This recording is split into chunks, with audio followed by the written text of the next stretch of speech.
Hi folks, we have just gone by the empathize phase of design thinking. By the end of this video, you would be able to describe the define phase within the 5-phase model of design thinking. So just to reiterate, the 5 phases were empathize, define, ideate, prototype, and test.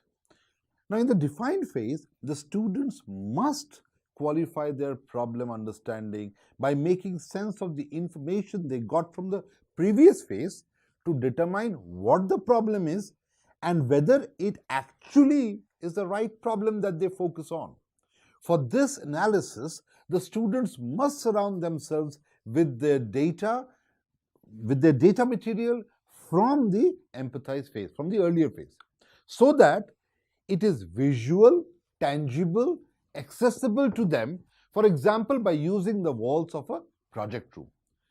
This may seem like a minor detail, but it is very important that the data material is presented in this way because verbal and written communication in itself is not enough to support the analytical activities of this phase. We discussed this earlier as well in the previous phase.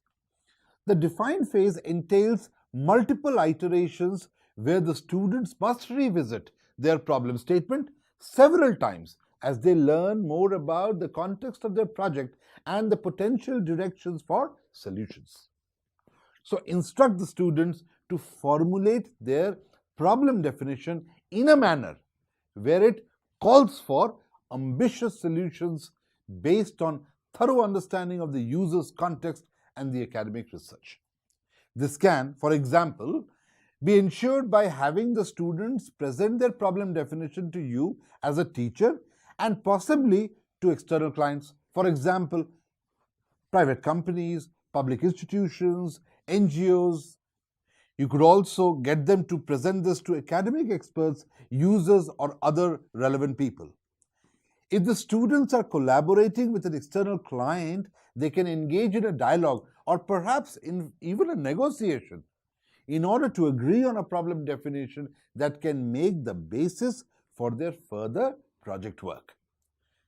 There are a couple of methods that are suitable for this phase, and I'd like to talk about them a bit. Okay? If I'm not wrong, there are about 6 of them. Let's just look at it. The first one is cluster analysis. So clustering can be used for analyzing and organizing material gathered from qualitative research. That is, data derived from observations, interviews, workshops. By organizing and reorganizing the data material, the students get better acquainted with their research material. A dialogue arises about what has been seen and to interpret it.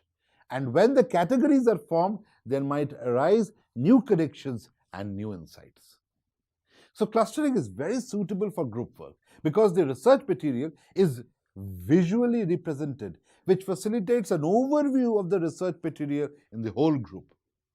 Another important benefit from clustering is the dialogue that happens during the exercise, which should support the collaborative process of interpreting the data and obtaining shared understanding in the group. The output of the exercise is an overview of categories, themes that students can continue to work on in their projects. The second one is design a workshop. So in many innovation processes, it is essential that one has considered the potential user or customer's role during the development process. Therefore, it can be a good idea to have the students design and facilitate a workshop with stakeholders relevant to their idea, concept, or project.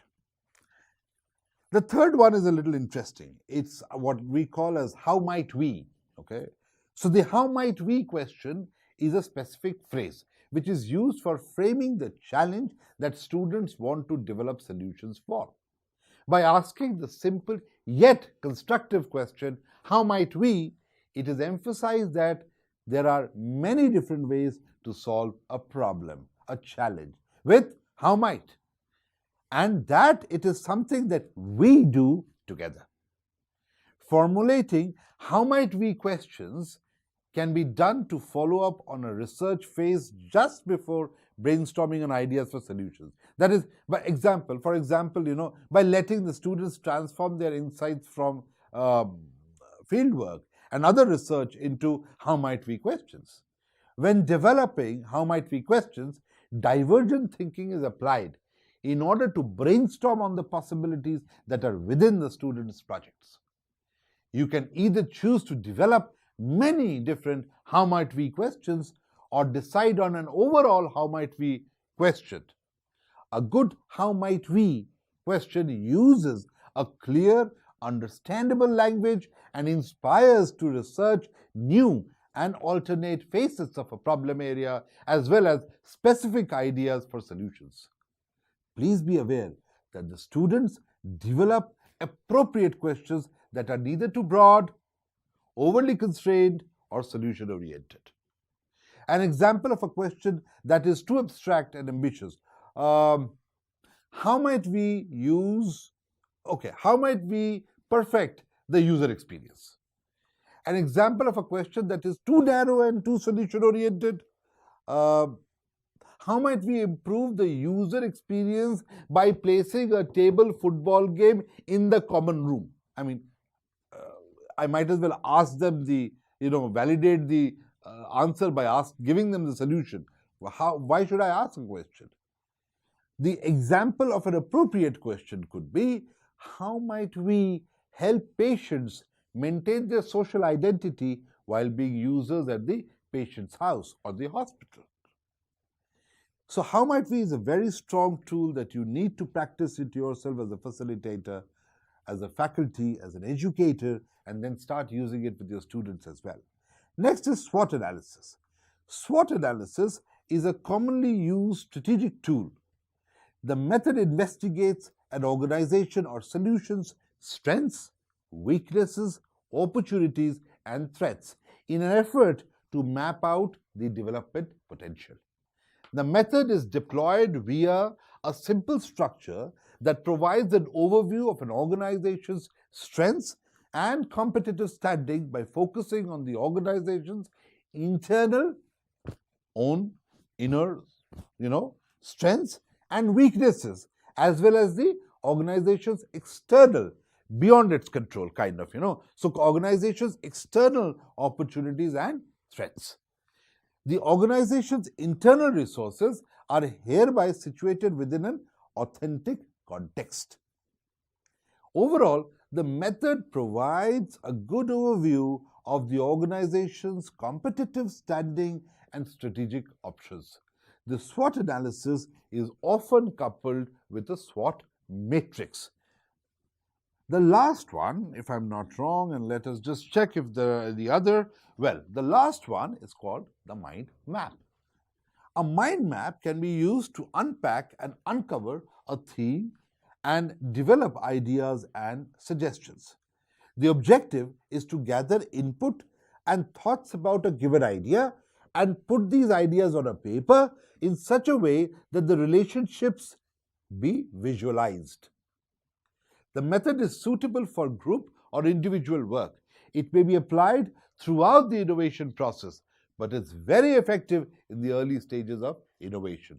So how do you go about it? So look at the internet for resources, but let me just tell you a couple of steps.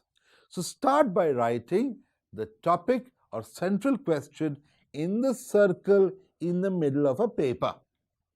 In the relationship to this central topic, the students draw and write inputs, symbols, keywords which are connected to these lines, connected with the lines to the topic in the circle. With the help of lines and other markings, new connections may emerge as the activity proceeds. Thereafter, good themes and ideas for solutions may be suggested. Creating patterns as opposed to typical linear notes enables new connections and structures and associations that are easy to remember. That's how the mind remembers, the brain remembers. In addition, there might appear new insights or contradictions during the making of a mind map. So this covers this specific section. In the next video, we will look into the next phase, which is called ideate. Have a nice day. Bye.